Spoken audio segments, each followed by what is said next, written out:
I'll just be running through the 4 modules para just in case maging interesado kayo sa mga susunod pa, alam niyo na kung ano yung i-expect niyo. So, for tonight, we're going to be talking about your work resolutions for your career in 2015.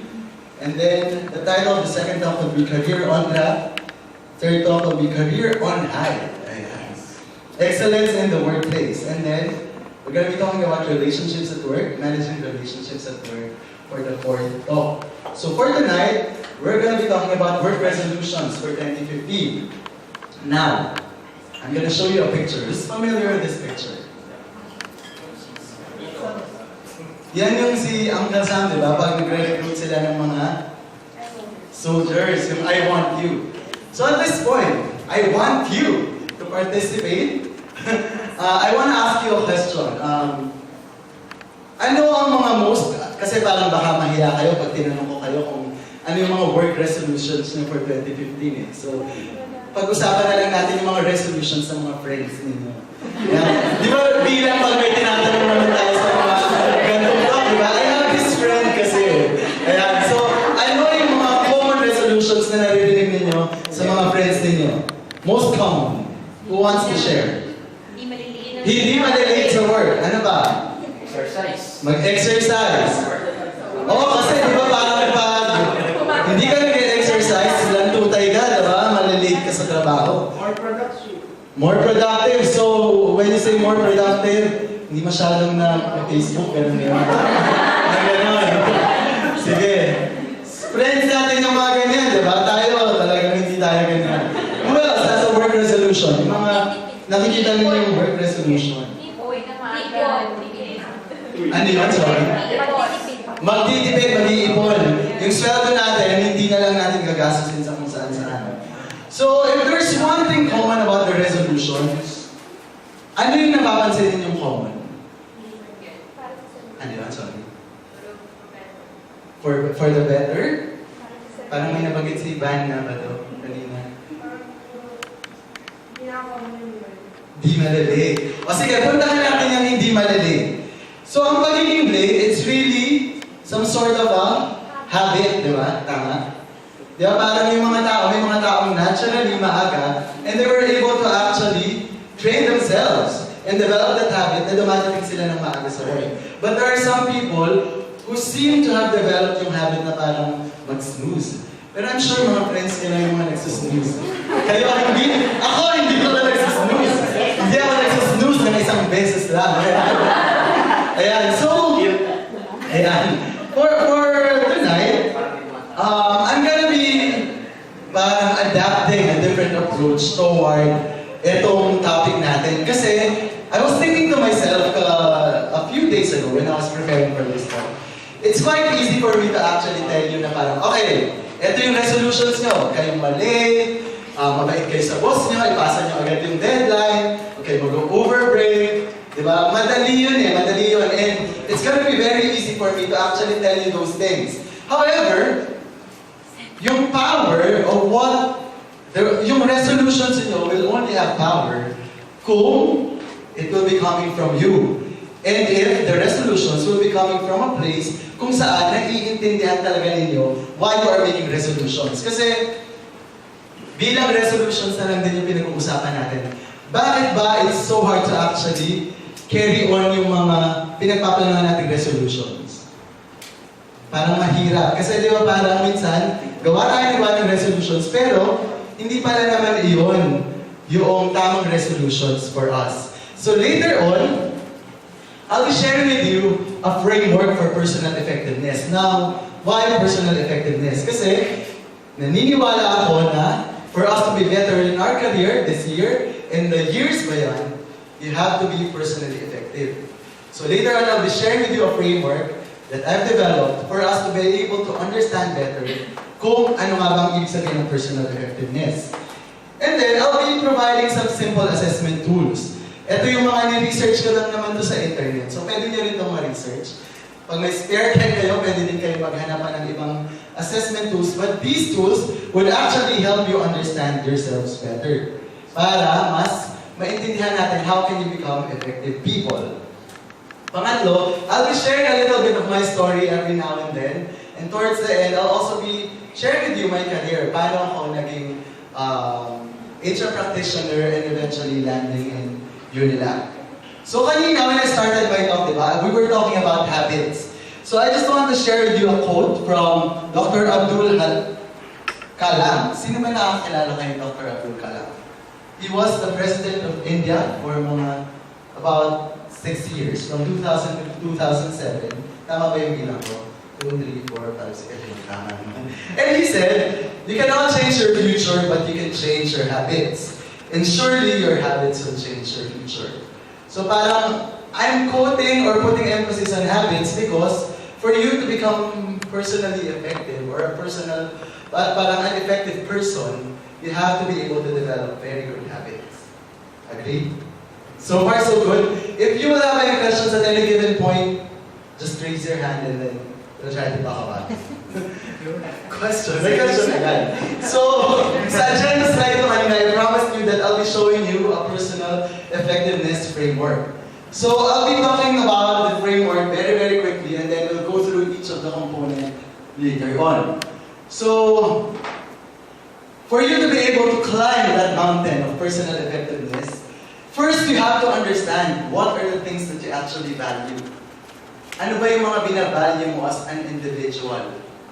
Mahalagang malaman mo kung ano yung binavalue mo as an individual because our values actually dictate our actions, di ba? So for, let's say, some of us, ang values natin are centered around loving our family, serving our family members. A lot of you would look at your work as something that actually feeds your family. So it's very important for us to understand what is it that we value. And then, after understanding what it is that we value the most, we want to be able to define, medyo maliit lang, sorry, what do you want to achieve? So, after understanding ano ba yung value system ko as an individual, then you move on toward defining for yourself what do you want to achieve. Ano ang gusto mong mangyari sa buhay mo? And then, I'll be proposing an approach. It's a cycle, meaning you always go through this cycle once you are trying to get to a specific goal. So the approach is that, first, you always go into a time of assessment. So later on, meron tayong mga simple activities for us to better appreciate the components of this framework. And then after assessing, you plan. You need to commit to your plan. Otherwise, it will just fail. Si Aisha kanina was saying, meron daw tayong mga resolutions na inumpisahan at the start of the year. Tapos ng mga April, May, parang nakakalimutan na. But commitment will actually help you sustain your resolution. And then, kakabit ng commitment mo would be your motivation. So you always try to motivate yourself toward becoming personally effective. So, as I mentioned a while ago, I'll be sharing with you some simple assessment tools. So, lahat naman tayo may cellphone. Ayan. So at this point, I'd like you to take out your cell phones and we're going to be responding to a very simple survey that will help you clarify your personal values. So, the instruction is very easy. The following is a list of personal values many people consider to be important to their lives. Ayan. So consider each value carefully and rate each one on its degree of importance to you at this time in your life. So later on, pag nirate natin, don't overthink ha. Wala namang sharing ng sagot later on. Tsaka walang pataasan ng score. Yeah. So we will be using the scale below. You just type in 1. If you think that the value is not at all important to you, type in 2. If it's not very important to you, type in 3 if it's moderately important. 4 if it's very important, and 5 if it's essential to you. So, ayan. First set of questions. Yung mga medyo nahihirapan basahin, I'll try to help you read through. So, first value, malinaw yun, 1 to 5 lang naman, no? First value is justice. So, kung gusto nyo picturean nyo or basta tandaan nyo na lang. Siguro I would suggest you also type in yung mga naka-red for you to remember. Okay? So, justice, it's the quality of being impartial or fair, altruism, regard for or devotion to the interests of others, recognition, being made to feel significant and important. So let's try to see if we can make this a little bigger.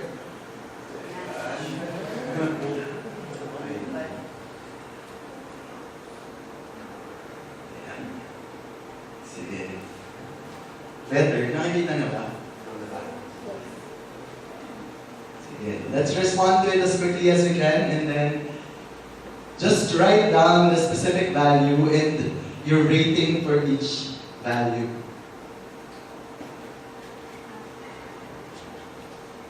Let me know when you're done.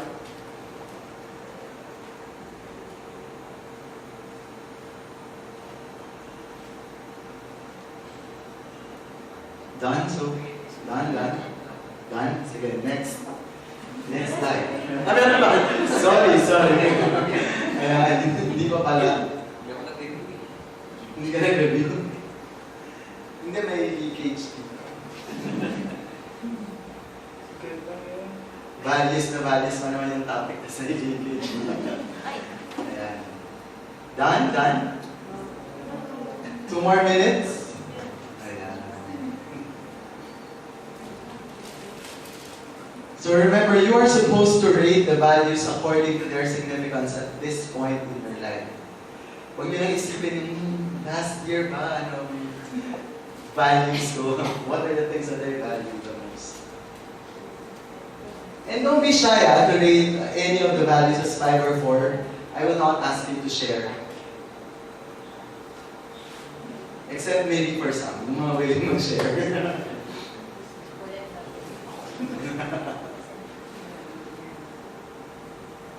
Done? Everybody done? Hindi pa. Ayan. So justice, altruism, recognition, pleasure, wisdom, honesty, achievement, autonomy, wealth, security, power, morality, and love. We move on to the next slide. Aesthetics, the appreciation and enjoyment of beauty for beauty's sake. Health. Skill, the ability to use one's knowledge effectively. Emotional freedom. Hindi lang na yung freedom. Emotional freedom to. Ayan. Then knowledge, spirituality, loyalty, family, friendship, and creativity. Don't worry, last na to. Dun sa ating self-assessment. Ano yan? Hindi natin yan.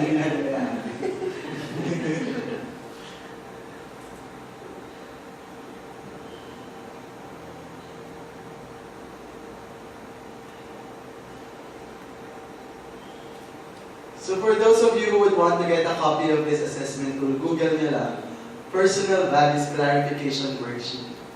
And then you can just download it if you want to have your own copy. Ano tayo ngayon, save the priests and mothers, kaya hindi tayo nag-print ng assessment tools.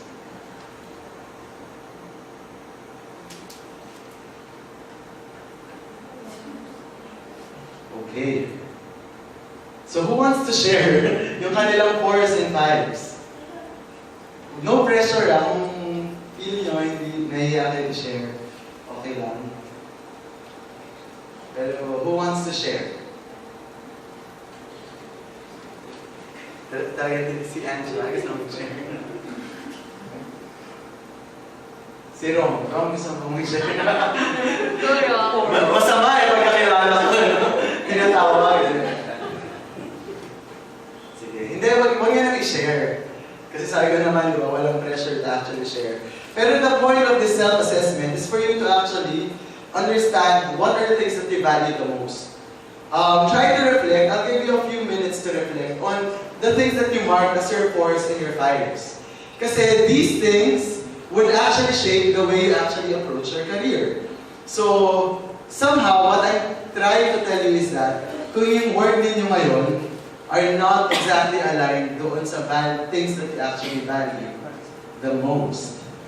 And yung work nyo, hindi na ibibigay yung mga things that you value a lot, the things that are essential to you, then it is highly likely that hindi ka enjoy sa work or that you don't see a clear future ahead of you in that work. So, pag-isip-isipan natin kung yung work that you're doing now do not really satisfy the things that you value the most.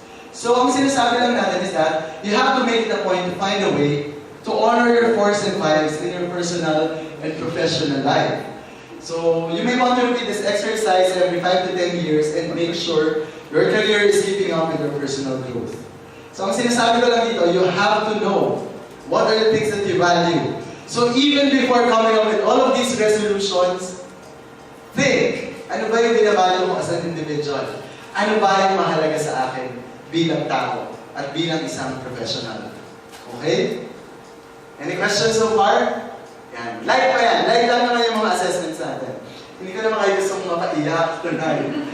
Yan. And then, moving back to the framework, we now move on to what do we want to achieve. Now, why is it very important for you to actually write down or identify what it is that you want to achieve? Lahat ng mga kumpanya may vision. Tama?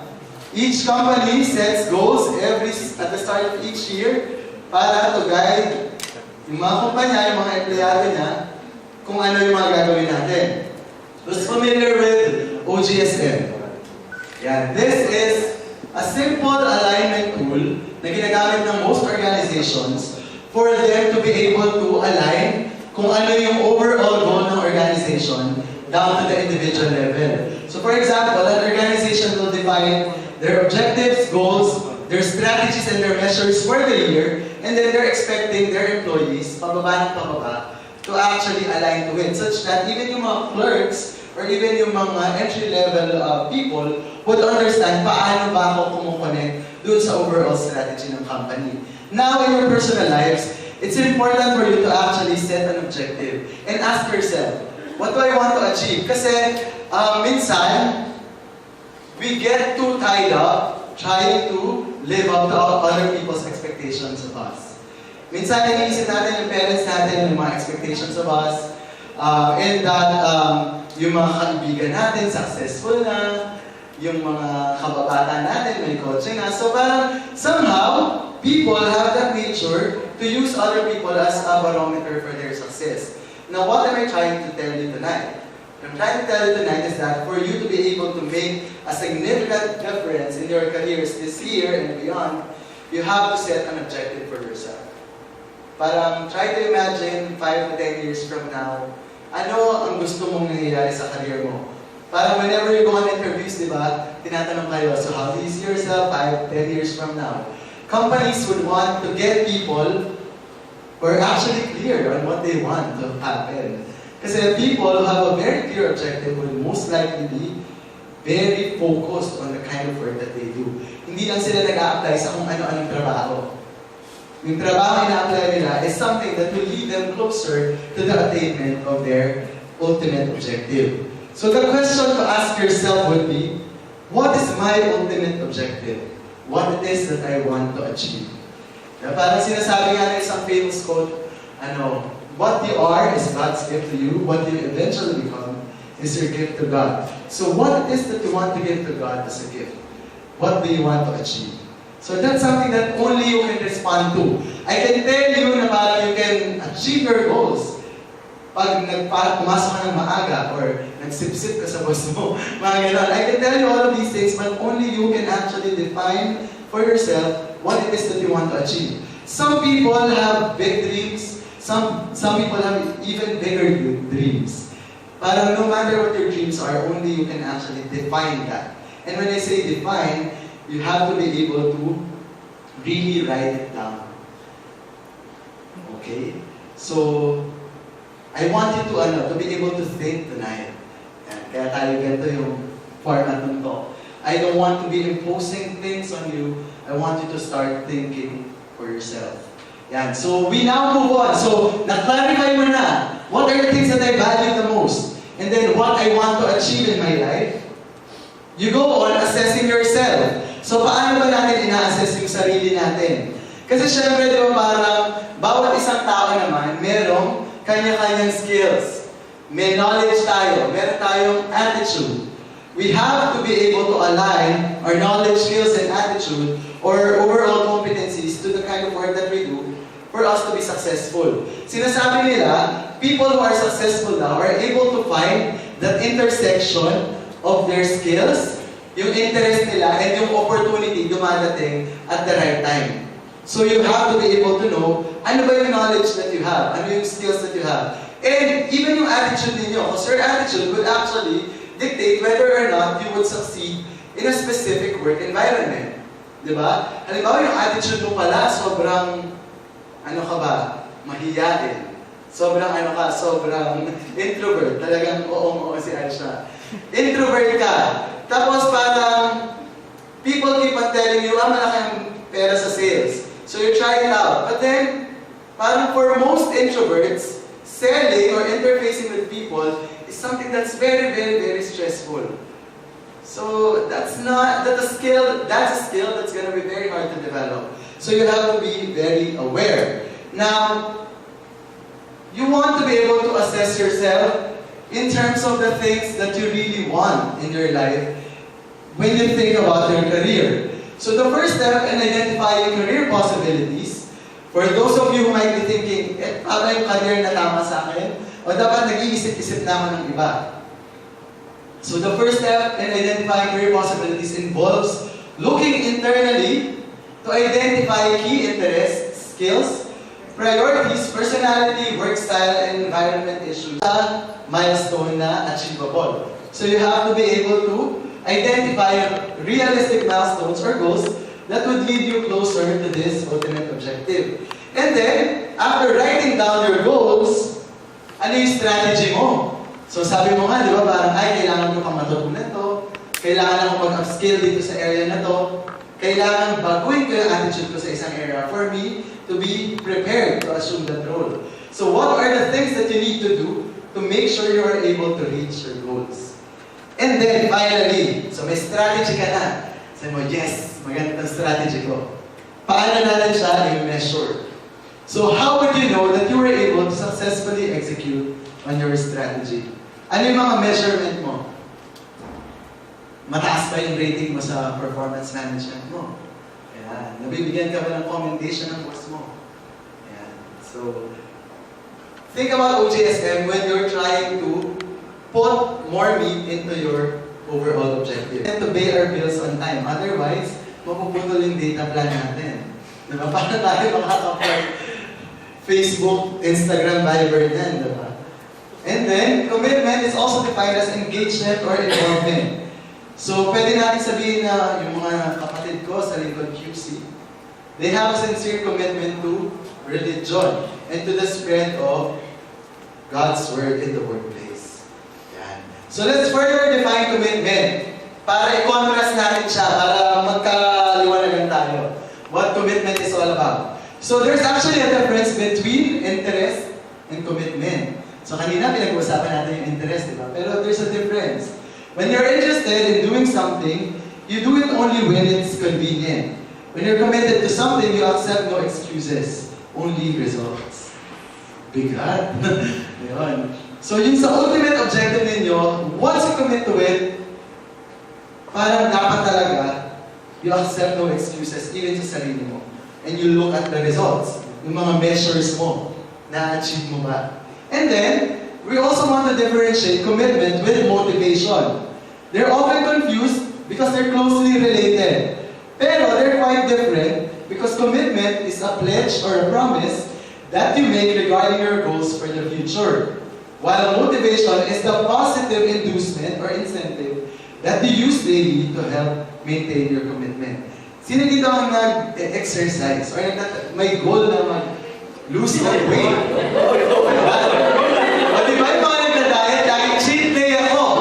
Hanggang mas mahaba, mas marami na yung cheat days sa days na nagda-diet. But then again, that's the concept behind it. So for example, di ba parang you want to reward yourself, that helps you sustain your commitment. So for example, yung mga nakinig sa talk na to, sabi mo, sige, pag na-promote ako in 2 years' time, I'll commit my life to the Lord. O, diba? Yun yung motivation mo for yourself. Parang natawa sila, parang, hindi naman yun magandang motivation. Pero ang taring magandang motivation na. Trust me. Later on, I'll share with you how it changed my life. But anyway, so yeah. So that's the difference between motivation and commitment. Now, commitment and why it matters. Commitment is a virtue and a necessity in building your personal brand. For you to change your career this year and beyond, you have to be able to sell yourself. So bawat isa sa atin, empleyado tayo, or even those who are handling businesses, they have to be able to build their personal brand. Di ba yung mga brand, ano bang mga sikat na brand na parang associated with high quality? A lot of people would say, our family. That clothing, di ba? Italian made, Hanson yung mga shoes nila and all that. Gadgets, Apple. A lot of people are quite obsessed with Apple because they're saying, durable daw. Ano ba yung mga brand na talagang tingin natin maaasahan? Ano yung chinelas na may tibay na maaasahan? Spartan, na may tibay na maaasahan. Johnson's Floor Wax, tumatagal. Talagang pangmanganda na ginawa example na. Ano yung medyo mas bago? BTO, we find ways. O diba? Companies spend millions and millions of pesos trying to create their corporate brand.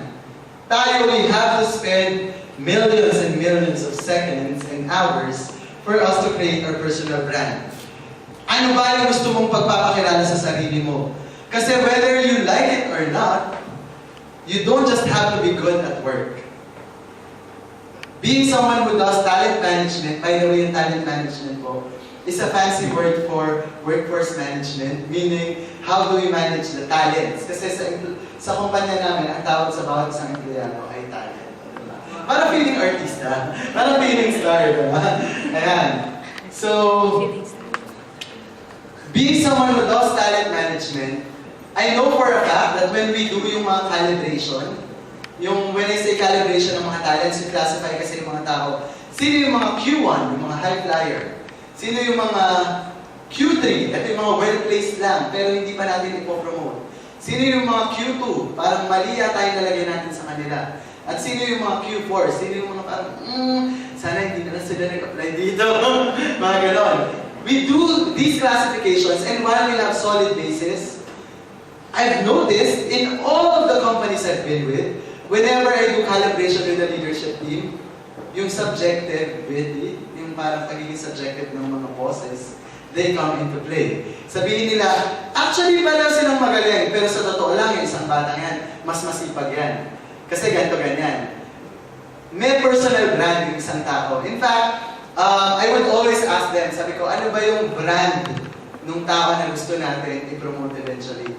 Para at least, we can develop our people toward, fitting into that personal brand. So I challenge you, build a brand that's your own. Diba? Dapat sa trabaho nyo, kilala kayo na parang halimbawa si Ange. Sa trabaho, ang brand niya is that pag may binigay sa'yo kay Ange, napapasa niya ahead of time, tas walang mali. That's a very good personal brand. Diba? Tama ba yun, Ange? Tama? Pressure! Kaya, hindi ko naman kayo na pressure. Example lang yun. Yan, so...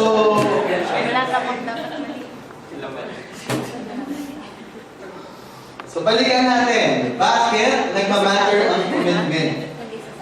Kasi di ba sinasabi natin, for us to be able to execute our plan, we have to be able to commit to it. Yan. So, honoring your commitments is a virtue. It's actually polite. Common courtesy sa mga tao. It also shows that you are respectful. It reflects your character and is part of the impression you make. Kung araw-araw kang late sa office, paano ka makakonsider na potential manager or something like that? Ito, medyo tricky ito ha. Kasi parang a lot of people were saying parang actually yung mga ibang tao naman dyan, magagaling lang yan magsalita, magaling lang yan pumorma, magaling lang yan mag-present sa harap. But, these are all part of the impression that you make. So pag pumapasok ka sa office, sabi nga ng boss ko dati, halimbawa may tina-target kang role, dapat yung pananamit mo, parang akma na dun sa role na yon. Such that, the bosses who will make the decision, makikita nila, ay parang pwede to. Kasi parang for example, you're aspiring for a role, gusto mong maging manager, pero lagi kang parang sloppily dressed. Ang gusto ng mga kumpanya, mostly, the managers would be able to set a good example and become aspirational employees. Kasi syempre, pag yung mga managers hindi aspirational, wala na mag-aspire ang mga dun sa kumpanya. So you have to be able to know that you also have to make a good impression. And when you are able to make a good impression, you must be able to sustain it through commitment. And then, you can actually damage your personal brand. Ayan. If you don't show up when you say that you will, or you're chronically late for appointments. So, don't damage your personal brand as part of you being a committed individual. So, sa work yan. So, responsible people plan for their schedules around the commitments they make. And they expect people to keep their commitments to them. If you're not dependable, you lose all credibility. And at work, credibility is what matters. Pag wala kang credibility, more likely yung progress mo will be very, very limited. And then, you can blame it on the internet or the fact that everyone seems to have too much to do these days. But that's just an excuse. It's insulting when a client or even a friend goes out of his way to do something for you or schedules a date and you don't bother to keep it. So what I'm trying to say is that yung commitment, you have to be able to practice in your day-to-day life. Kasi, familiar na ba kayo dun sa concept ng work-life integration? Hindi pa. So kasi di ba parang for the longest time, a lot of us, pinifeed sa atin yung concept ng work-life balance. As if they're trying to say na parang yung work and yung life mo, magkaiba yan. So, kailangan i-balance mo. So, kung ganito kadami yung hours that you spend at work, you need to be able to compensate for it dun sa life mo. The concept of work-life integration is that integrated ka dapat as an individual. Like in the community, parang once, in Lincoln, once you commit to the community, parang we are encouraged to be good workers. Kasi parang, hindi naman pwedeng Friday ka lang mabait at nagpe-praise kay God. Every day of your life, in your interaction with your family, with your friends, with your co-workers, you have to be able to live out a life that is integrated. You have to be able to honor your commitments, you have to be dependable. So, work-life integration is telling us that yung work natin is actually a huge part of our life, such that we don't have to look at work as something na parang it's such a burden, nag-work lang ako para may makain ako. Kasi even that reason would tell you that work is essential to you. Kasi food is essential to you, right? So, we have to look at work now as something that's part of our life because it also helps us achieve our dreams, send our families, our family members to school, go on trips, buy gadgets, all of these things. So, yun. So, stay committed. Sinasabi pa ng mga researches, ang importansya ng commitment, magte-trickle down din yan sa longer life mo. Yan. Sino sa inyo gusto mabuhay ng mas matagal, diba? Studies in humans have made clear that people with stronger social networks, and by stronger social network, hindi ibig sabihin madaming friends sa Facebook. Kaya ito totoong social network, yung mga kaibigan talaga, mga kasama mo, ka-interact mo on a day-to-day basis, they have greater longevity. Ibig sabihin, mas matagal ang buhay. In order to build a strong social network, you need to be capable of making commitments. Siyempre, kahit naman siguro ikaw, di ba, kung yung isang tao, wala nang na-honor na commitment sa'yo, kakaibiganin mo pa ba yun? Di ba, parang medyo mag-iisip ka na baka pwedeng spend mo yung time mo with someone who is actually able to make commitments. And companies, di ba, parang tingin nyo naman, di ba, parang obvious yun. They would spend their money on somebody whom they can depend on. Ayan. So, quick self-assessment tayo ngayon.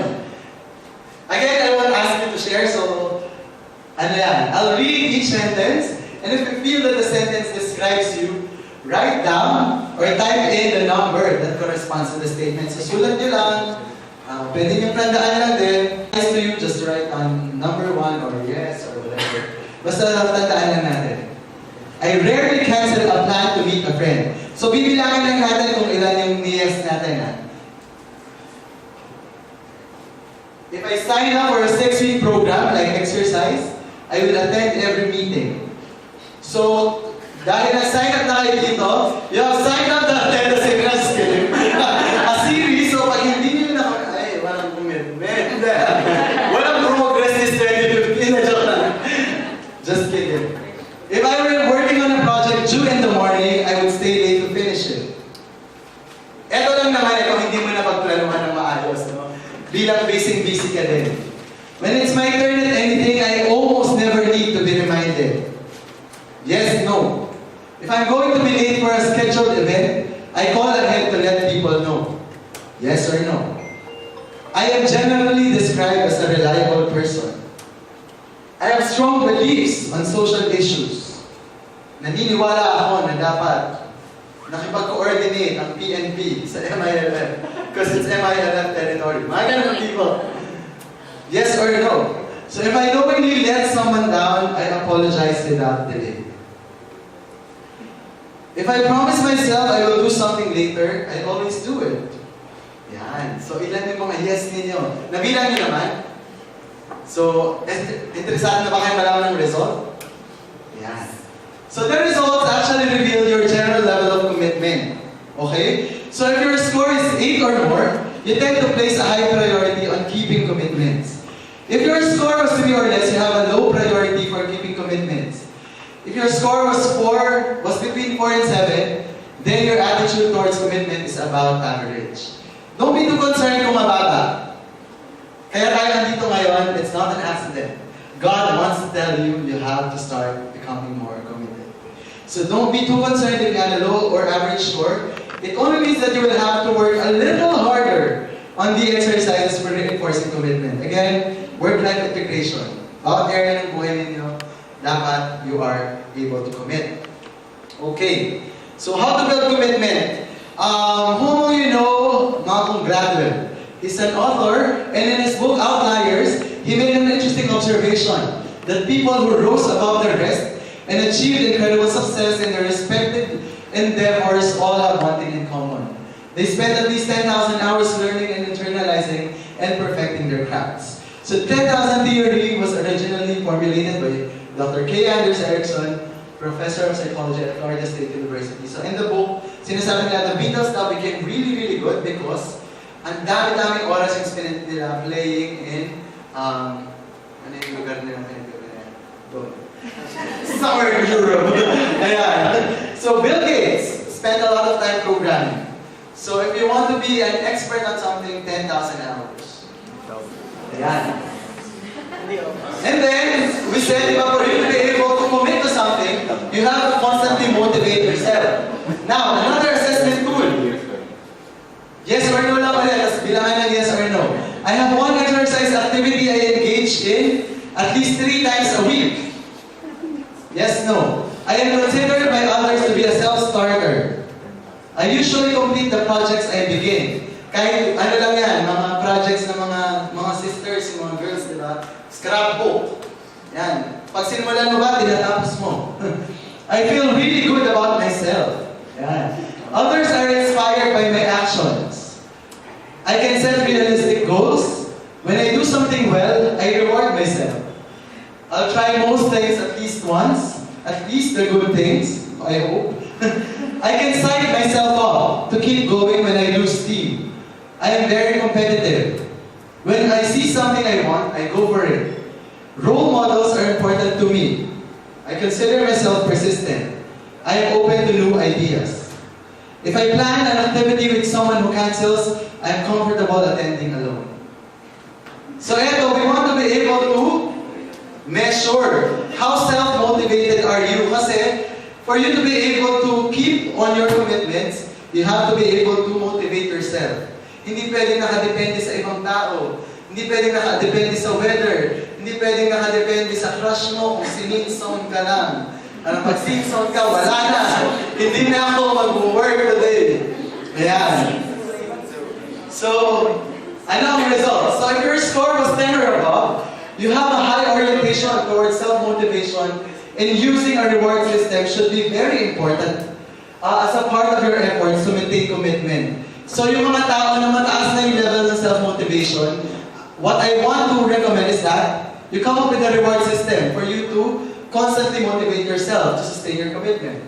If your score was between 5 and 9, you have an average orientation towards self-motivation, and a reward system would be very helpful. But don't become frustrated if it doesn't work every time. So yung mga medyo mababa yung level of self-motivation, even if you come up with a reward mechanism, sometimes hindi na nag-work. Bakit gano'n? Hindi na nag-work yung Sabi ko, pag nagawa ko yung exercise ko, I'll treat myself to Starbucks.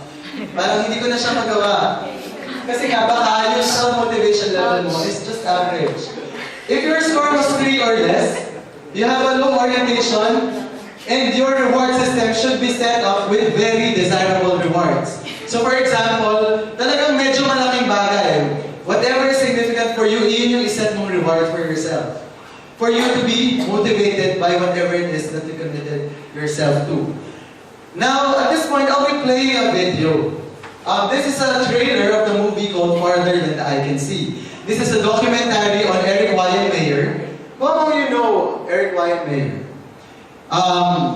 Eric Wyan Mayer is an author, he's a public speaker, he's a book author, he's a mountain climber who was able to scale the 7 summits in 2002 and was the only blind person who was able to climb Mount Everest. Now, when you watch this video, I want you to think of those things that you think are hindering you from actually achieving your goals in life. Pagpatingin mo, hindi kasi ganito lang ako eh. Ito yung limitation ko. I'm so limited, hindi ako magaling sa public speaking, hindi ako magaling pagsusulat, hindi ako magaling with this and that. I want you to think about how Eric Wyan Mayer was actually able to achieve his goal of climbing Mount Everest despite the fact that he was blind. So, iyan siguro yung gusto kong maging key takeaway niyo from this video. Think about that blindness that you have. That blindness that you think is really hindering you from reaching your goal. The tallest point on Earth, 29,035 feet. Fourth-sighted person climbing Mount Everest is one of the greatest physical challenges on the face of the Earth. Consistent snow, straight downhill. Actual footage so from the climb. This is what you will see in the movie.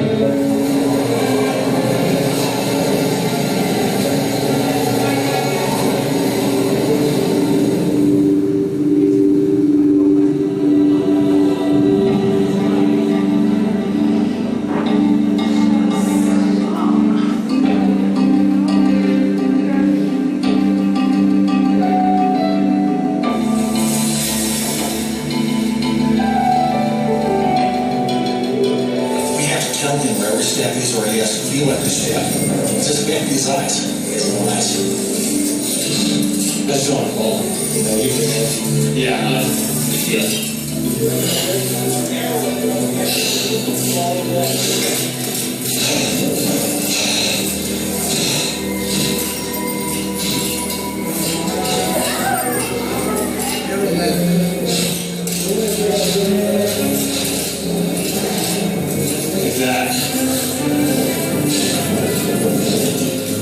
Sometimes people assume that if you can't see how far you have to fall, you're not afraid. But I sometimes think that falling into the unknown is scarier than falling into something you can see.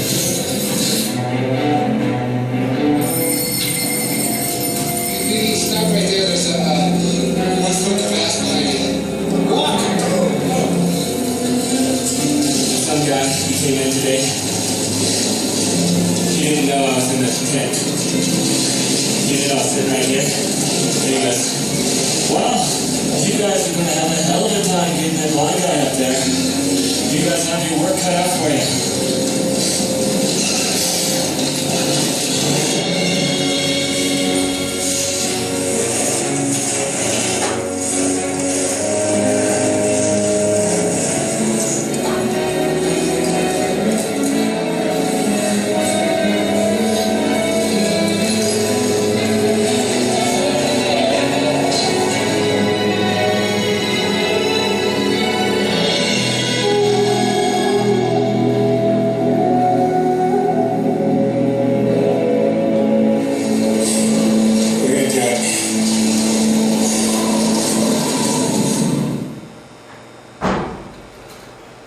Ayan. So si Eric Wyan Mayer is encouraging us. We're gonna do it.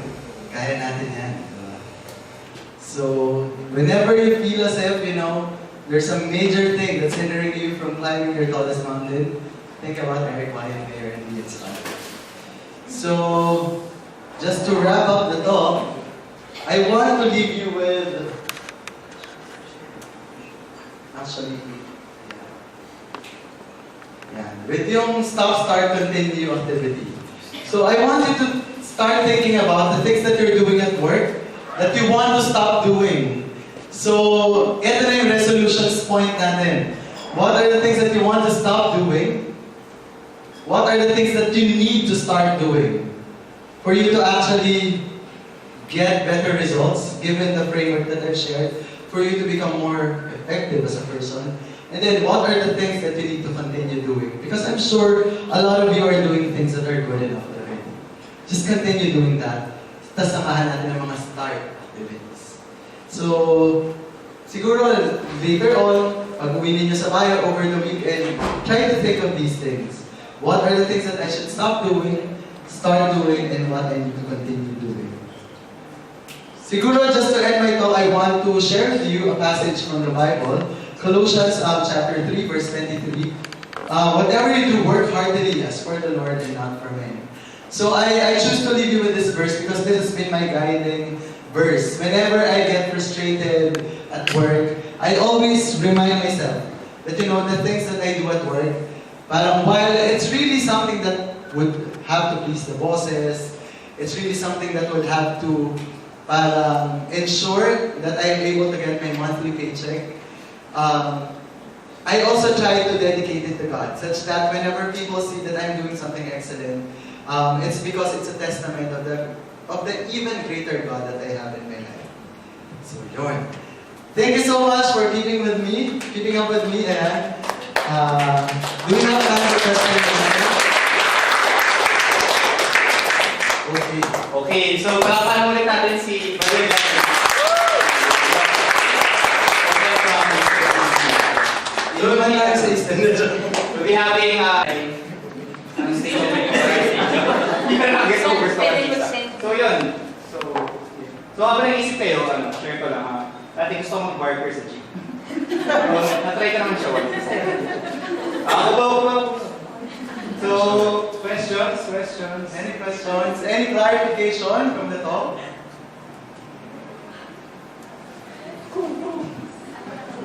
Don't be shy. Rachel, do you have a question? No? Okay, let's see Rachel.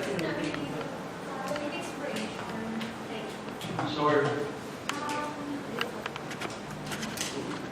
What if, like for example, one of your colleagues doing power tripping, can you report it?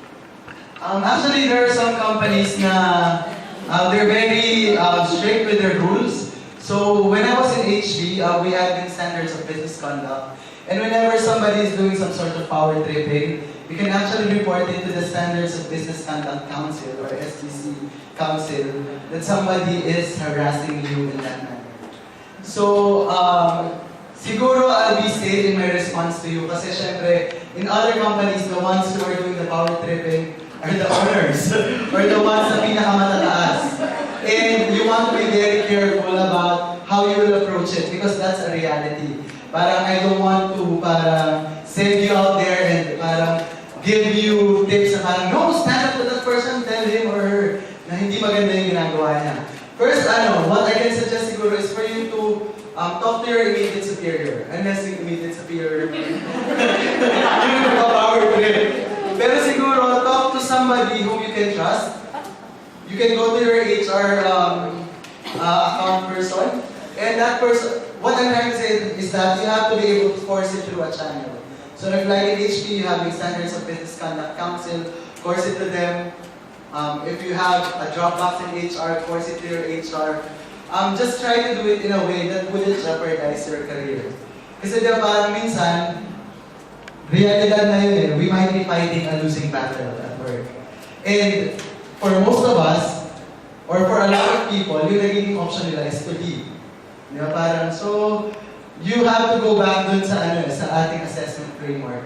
So parang, halimbawa, yung sitwasyon mo sa work, sa assessment portion, is this something I can actually live with for the next 2 to 3 months? If not, then it's time to reassess whether or not you are in the right job. So, you can go back to the framework. Kung hindi mag-work yung pag susuplong. Yan. Nasagot ko yung tanong mo, Rachel. Okay naman. Okay. Thank you for that question. So thank you, Rachel. We'll be having, I guess, 2 more questions for the night. It's getting into late. 2 more. Marco. Wag math ha, basta mo yun. Related sa number. I think one of the most possible result when they do assessment is they have to leave their work. Maybe there's a possibility, especially if they see na the work is not great. But what I think for many, it's isang pinakawalang obstacle that they want to overcome. Being thought na, hey, I need to resign. Paano na ako during this time na walang trabaho or kaya very anxious. So what can you suggest when it's in this dito na nakita nila ang option na gagawin nila sa when once they did that assessment? Okay. I may be the worst person to ask pagdating dyan kasi ako yung tipo ng tao, kapag gusto ko lumipat ng trabaho, lumilipat talaga ako. And my main motivation is that what I value the most from a job is that I need to be able to learn from the job. So while I'm learning, I should be able to contribute as well. So parang once nag-stop yung learning, tas I feel like I'm not able to use my skills and my talents, I start looking for a different job. Now for people I know, na parang the biggest obstacle is that hindi talaga ako na makakaalis muna sa work na to kasi yun nga, they get anxious, what will happen to them. You're right, that's their biggest obstacle and that's a lie that you actually tell yourself. Kasi parang if you're so miserable, you're dragging yourself to work every single day, pagod na pagod ka pero parang wala naman kinakapuntahan yung pagod mo. Ang hirap-hirap ng trabaho mo, alam mo ang magagaranti ko sa'yo, if you stay on in that job, magkakasakit ka. That's a guarantee. So what am I trying to say? Siguro just to relate it dun sa video, we all have, medyo philosophical siguro yung sagot ko, Marco, because a lot of us actually have set invisible obstacles in our minds. And you don't have to blame yourself for those invisible obstacles. Kasi growing up, syempre ibang topic na naman to, or healing naman to. Growing up, we have various experiences that actually contributed to us believing that we are a certain way. So halimbawa, lumalaki ka, ang sinasabi sa'yo ng magulang mo, tanga-tanga mo kasi, or parang, alam mo ikaw, wala ka nang nagawang tama. A lot of people would end up parang behaving when they're adults na parang sa work, tatanggapin na lang nila ng tatanggapin na yung bad treatment that they're getting at work, yung work nila walang satisfaction of some sort na nabibigay sa kanila, kasi hindi nila alam na ganun pala yung naging mindset nila.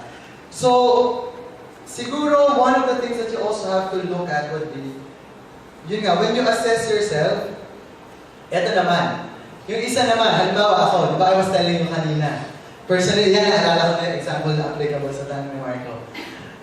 Yung sinabihan ako ng boss ko, di ba? Mga 3 months pa lang ako sa trabaho nun eh. She was telling me, I don't think you're good enough pala. I wanted to leave. I was talking to my headhunter. I called her up. Sabi ko sa kanya, ano ba naman itong plinace mo sa aking organization? Sabi ko, parang ang hirap ng culture dito. I just can't adapt to this kind of culture. Parang hindi ko kaya yung mga nagsisiraan, ganyan, crab mentality and all that. And she was telling me, sabi niya, you know what, you have to stay on because that will help build your credentials. Kasi they'll be giving you different assignments. Tapos yung assignment mo ngayon will help you get toward the next step na pinag-uusapan natin. And I thought to myself, aside from that, hindi kasi siya aligned dun sa binavalue ko at work. Kasi di ba sabi ko sa inyo, ang binavalue ko would be, natuto ko, and nagko-contribute ako. I really don't value naman kung merong naninira sa akin or hindi siya masyadong mahalaga sa akin na may mga fans ako sa work. Hindi siya mahalaga. Basta ang mahalaga is that I am able to do the kind of work na nakaka-contribute ako and I'm learning. So I decided to stay on. So, having said that, I encourage you, pag andun na kayo sa point na parang inassess niya, ay hindi, ayoko umalis. Go back to your values. What are the things that you value the most? And align ba siya? Kasi baka naman ang binavalue mo pala is stability. Di ba? You value stability, you value the kind of constancy that your current job gives to you. then by all means, stay in that job. Kasi wala naman pong perfectong trabaho. I've been with 5 companies, all big companies, and I can tell you, lahat sila kanya-kanyang bago. Diba? Parang ganun siya eh. So, it's really not about the company or the people we're working with. It really boils down to us and what we value and what we want to achieve out of the work that we do. I hope, okay naman yan. Ang dami ko sinasabi. Ang dami ko One last question. Ayan. What's your name, bro? Carlo. Malinas ko lang kung masaya naman ako sa trabaho ko. Pero, kumbaga I want to move to a bigger, mas malawak na, yung mas malaking, kasi sa tingin ko, parang nasa ganda ako sa career. Oo, parang, kasi, pero yung nakakita yung nasa bawal. So, paano nakita ko siya? Sabi parang risky, natuwa ka sa malaking bowl since nandun ka sa maliit. So, maaaring hindi ka umabot and you end up catching breath kasi wala. So, tanong ko, may ano ba yung barometer or para masabi ko kailangan mo mag-move sa ibang. So parang, Carlo, if I understood your questions correctly, parang you want to know when can you actually tell yourself that it's time to move on to a bigger organization? Parang gano'n. Bigger organization or bigger role? Parehas. Ayan. So, thank you for that question. Kanina dun sa framework natin on personal effectiveness, balikan lang natin siya. Ayan. We talked about assessment. And parang, we talked about knowing what your interests are, what your knowledge base is, what your skills are, and ano yung attitude mo. Now, moving to a different organization, to a bigger organization or a bigger role, you have to be able to do your research. Number one, on the company. Para ito bang company na to, ano yung structure nila, ano yung kultura sa kumpanya to, what can this company offer me? Yun bang hinahanap ko, I can find it in them. So you can do that by actually reading articles, you can go to the company's website, you can talk to people who work in that organization, and you can, basta what I want to say is that you have to be able to do your research. And then, once nalaman mo na yung research, so halimbawa meron ka ng company, tapos may specific role, and you see that, let's say, halimbawa ngayon, ano ba yung current position mo, if I may ask? Sa logistics. Logistics. Ang role ko talaga is to assess the